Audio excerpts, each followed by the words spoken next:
A big day across Sydney and Melbourne. We've got reporters standing by for you with the protests, which are certainly underway. They're certainly lining up there, Kenny. You can see in Sydney it's been a wet one, very grey, but not, disregarding many people coming there as we speak. We're expecting at this stage around 10 to possibly 50,000 people for the rally in Sydney, and certainly a large attendance in Melbourne.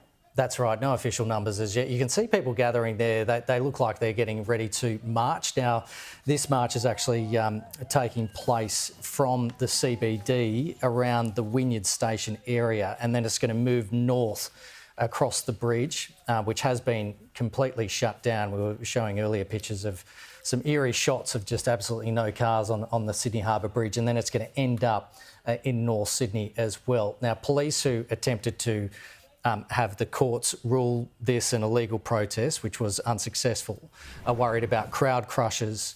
And as you can see there, images there of Julian Assange, the founder of WikiLeaks. Now, since his return to Australia in June of last year, Janie, he's kept a pretty low profile. He certainly has. There he is there, as you said, live, and he was freed last year after pleading guilty to one charge of espionage in that federal US court as part of a plea deal with prosecutors. So it'd be interesting to see if we hear from him. Yeah, that's right, if he actually speaks today. Also, we've seen Bob Carr, the former Labor Premier, as well. And, you know, this protest in Sydney is supported by about 300 organisations, such as unions and civil society organisations and things like that. So certainly there is a lot of support for this protest that is taking place today, but certainly there have been significant concerns, not just from police, but from the Jewish community and also the New South Wales government.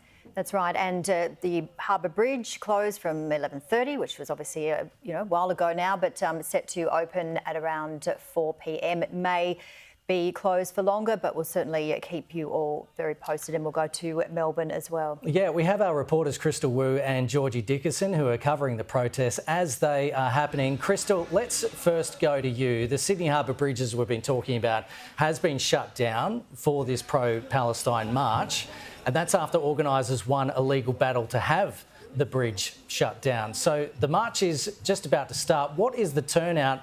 Do you know how many people are there and what's happening right now? Well, it's hard to tell, as you mentioned, Kenny. We were expecting numbers between 10 to 50,000. And as you can see, it is pummeling down. It is just started raining again. So we're at the front of the line. The line is extensive. There is a large group of people gathering around this street in the CBD. At least 10,000, I would say, but it is still too hard to tell until we get some aerial shots of this march. Now, on the other side, we have about 100 police officers just lining up at the front of the Harbour Bridge, about a dozen on horses, wearing bright yellow. This march is unstoppable. That's according to the Palestine Action Group organiser Josh Lees, who won this legal battle to have this march authorised. As you mentioned before, there are a number of high-profile people attending this march. Sydney Lord Mayor Clover Moore attended earlier. Julian Assange, he was here. I did try and ask if he could comment on why he was here, and he said he was refusing to give interviews at this stage. Antoinette Lattouf, among one of the high-profile activists and a former casual journalist for the ABC who took the network to court. She is also here today. We spoke to Clover Moore earlier today. Take a listen. Compare that with what's happening in Gaza, where all those people have lost their homes and they're either starving or getting killed when they're going to get food.